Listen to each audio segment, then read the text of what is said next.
Hello, in this video I'm gonna show you how to install Microsoft Edge browser on your ALCATEL 1 2022. So in order to do this, we need to open our Google Play Store. Here enter Microsoft Edge. Select this app, install it.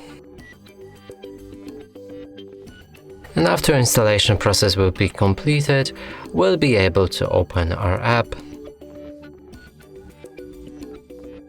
Here you can customize the browser, so you can sign in order to turn on sync. I'm gonna do it later. Here you can enable or disable data sharing preferences. I'm not gonna enable them.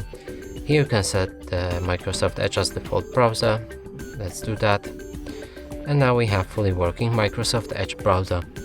And that's it for this video. Hope you like it. Please consider subscribing to our channel, leave a like and a comment below.